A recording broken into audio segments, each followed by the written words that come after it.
He thrilled fans with more than 1,500 matches and 20 Grand Slam titles over 24 years with the most graceful game the tennis world has ever seen before the legendary Roger Federer retired at age 41 in 2022.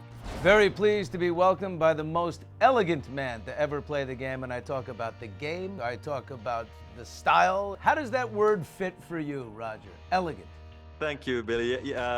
I take it as a compliment. It's definitely something that I worked extremely hard at to make it look effortless and easygoing. It's obviously not something that comes so lightly.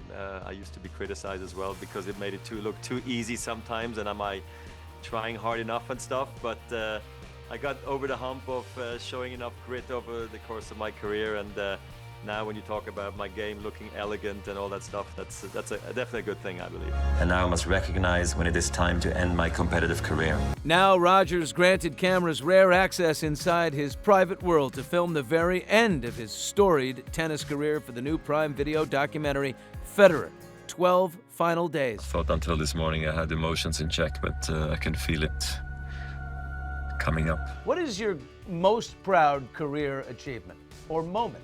Career achievement maybe has to be becoming world number one. Getting all the way to the top of the mountain and being the best. It's a surreal accomplishment, feeling one I never thought possible.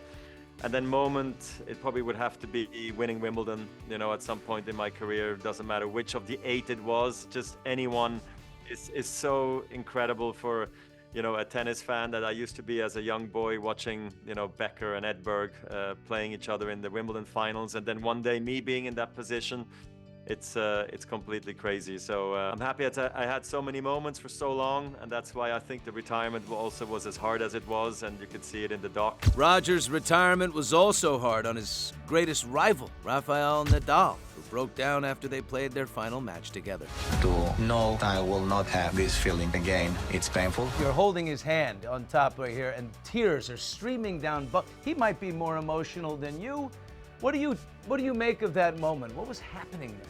I think it was a moment of where finally I could take myself back a little bit and just quickly enjoy the moment, and realizing how incredible sort of fortunate I have been in my career, in my life, to be honest. My wife, my kids are to the side of me. My rival is to my left. My other rivals are behind me. Borg, McEnroe, everybody's there, and I look at an empty, dark stadium, and I see Ellie Goulding singing, and the crowd is everybody's in tears, and I just, you knew it was this is the end now, but a very beautiful moment. I think I was able to let go, and at one point, I held his hand for just a brief second, and somebody, a photographer took a nice picture of it, and I think it goes down as one of the iconic pictures. We're both, sobbing over me retiring, him maybe seeing his, his career flashing in front of his eyes like everybody was, and just how beautiful maybe, this sport actually can be.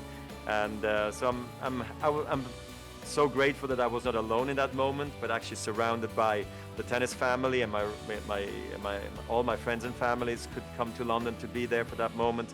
And I think it was like rehab for me as well, to go through that with friends and family and not be there on my own. That would have been the killer, to be honest. The hand you've been holding since you were a teenager is Mirka. What has her commitment meant to you throughout your entire career? She's been amazing, obviously. I met her at the Sydney Olympics back in 2000. She also played tennis. She also played for Switzerland, and we were on the same team together. We never thought that we're gonna, after that first kiss there, it was going to end up with 4 children later and this incredible career and this life together. And when I met her, I had no titles yet, and I retired with 103 titles. So you can imagine everything that we went through together.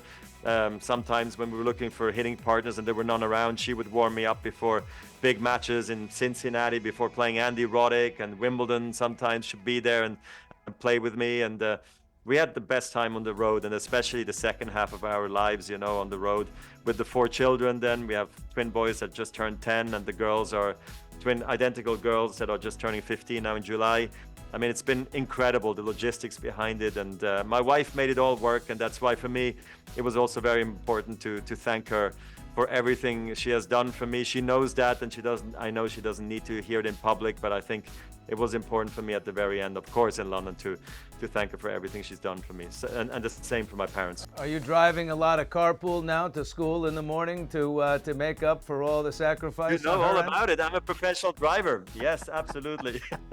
Roger, I hope this is an easy answer. Final question. Tell me we're not going to see you out on the pickleball tour. Not on the tour. I've been on a pickleball court 10 days ago in Vietnam for the very first time. How'd you do? It felt like a big version of ping pong. I still have to play doubles. I only played quick singles. It was, I don't know, it felt strange, and it was unreal hot. It was like 110 degrees when I played.